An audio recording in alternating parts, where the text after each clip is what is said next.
নমস্কার বন্ধুরা, ভিলেজ কিচেনে সকলকে জানাচ্ছি নতুন একটি রেসিপির সঙ্গে ওয়েলকাম। আজকে তৈরি করছি চটজলদি তৈরি হয়ে যাওয়া মিষ্টি মিষ্টি সুজির বরফি। তো এই সুজির বরফি রেসিপিটা তৈরি করার জন্য আমার কি কি প্রয়োজন হচ্ছে চলো দেখে নেওয়া যাক। প্রথমে দেখো, এখানে আমি কড়াইতে ঘি দিয়ে দিলাম 2 চামচ মতো। ঘিটা একটু ভালো গরম হয়ে এলে তারপরে এখানে আমি 1 বাটি সুজি দিয়ে দিলাম। সুজিটা এখানে কিন্তু 200 গ্রাম মতো আছে। সুজিটা দিয়ে সুজিটাকে কিন্তু ভালো করে কিছুক্ষণের জন্য ভেজে নেব, মানে যতক্ষণ না ব্রাউন একটা কালার আসছে ততক্ষণ কিন্তু সুজিটাকে ভেজে নেব।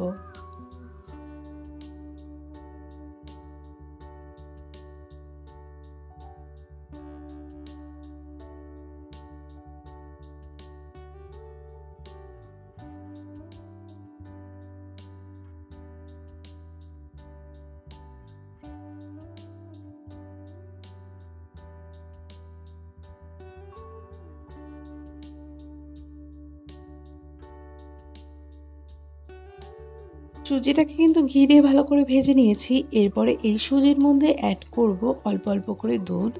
দুধটা যখন অ্যাড করব তখন অল্প অল্প করে দুধ দেব আর একটু নাড়িয়ে নাড়িয়ে নেব। দুধটা এইভাবে অল্প অল্প করে দিলে আর নাড়াতে থাকলে কিন্তু ভেতরে দলা পাকানোর সম্ভাবনা থাকবে না, আর না হলে কিন্তু দলা পাকিয়ে যাবে।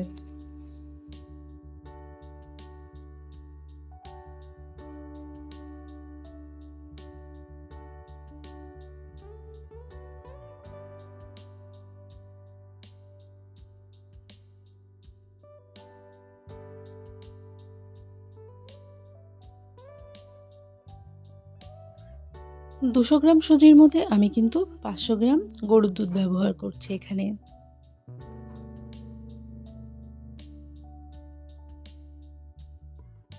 এরপরে এই পর্যায়ে আমি এর মধ্যে অ্যাড করছি সামান্য একটু লবণ। লবণটা কিন্তু তোমরা অ্যাড করতেও পারো, নাও করতে পারো, এটা তোমাদের পছন্দ মতো করবে।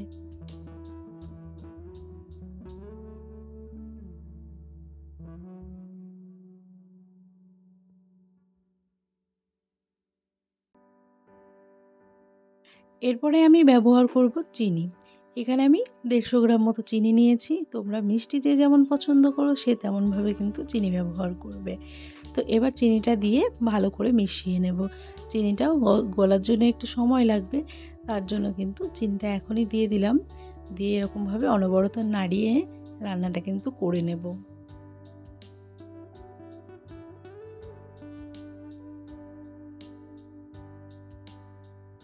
এরপরে আমি ব্যবহার করছি কিছু ড্রাই ফ্রুটস, যেটাকে আমি ছোট ছোট টুকরো করে কেটে নিয়েছি। এর ফলে কি হবে, খাওয়ার সময় মুখে কিন্তু বেশি একটা বাঁধবে না, তার জন্য কিন্তু ছোট করে টুকরো করে নিয়েছি। এইভাবে অনবরত নাড়িয়ে নেব। এখন কিন্তু সুজিটা প্রায় রেডি হয়ে যাচ্ছে। সুজিটা দেখো কতটা টাইট হয়ে এসেছে। তো এই পর্যায়ে কিন্তু আর একটুখানি পরেই সুজিটা হয়ে যাবে। আর সুজিটা হয়ে গেলেই এইভাবে কিন্তু গরম গরম নামিয়ে নিতে হবে। আর যাতে নিচে না লেগে যায় তার জন্য অনবরত নাড়িয়ে নিচ্ছি।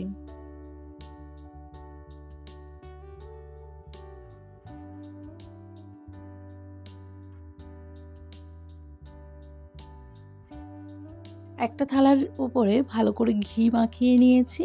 তার মধ্যে কিন্তু সমস্ত সুজিটা এখন ঢেলে নেব। ঘিটা মাখানোর ফলে কি হবে, যখন আমি বরফিগুলো তৈরি করব তখন খুব সহজে কিন্তু উঠে আসবে। তার জন্য ঘিটা মাখিয়ে নিলাম। এবার কিন্তু এই বরফির জন্য এই ব্যাটারটা মানে সুজির এটা রেডি করে নেব। ভালো করে সব জায়গায় ছড়িয়ে দেব সমানভাবে, যাতে ইকুয়ালভাবে লেয়ার তৈরি হয় তার জন্য।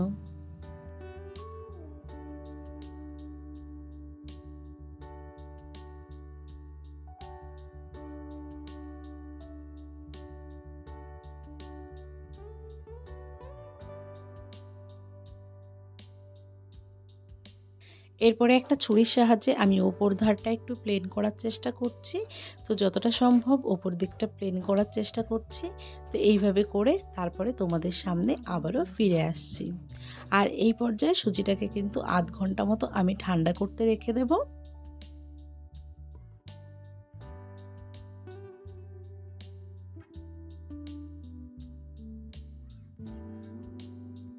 সুজিটা কিন্তু পুরোপুরি ঠান্ডা হয়ে গেছে। আধ ঘন্টা পরে আমি ফিরে এসেছি। তো এবার আমি সুজিটা বরফির শেপ দিয়ে নেব। তো এইভাবে ছুরির সাহায্যে কোনাকুনি করে কেটে নেব।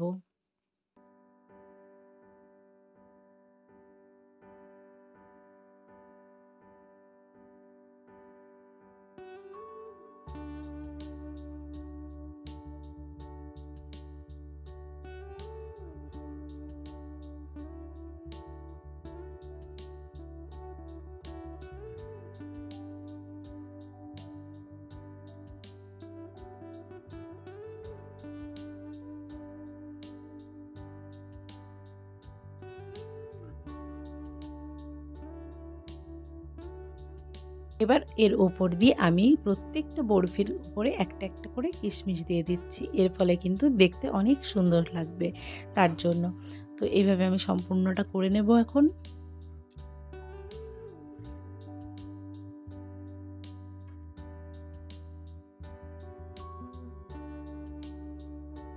এবার তোমাদের একটা তুলে দেখাবো যে কেমন হয়েছে আজকের এই সুজির বরফিটা। দেখো কতটা সুন্দর হয়েছে না? আর ভেতরে কিন্তু একদম মিলিয়ে গেছে, আর লেয়ারটাও খুব সুন্দরভাবে তৈরি হয়েছে। আর এটা খেতে কিন্তু অপূর্ব সুস্বাদু হয়। প্রত্যেকে বাড়ি ট্রাই করবে। এই চটজলদি তৈরি হয়ে যাওয়া মিষ্টি মিষ্টি একটা রেসিপি, যেটা কিন্তু বাচ্চা থেকে বড়রা সবাই ভীষণ পছন্দ করবে খেতে।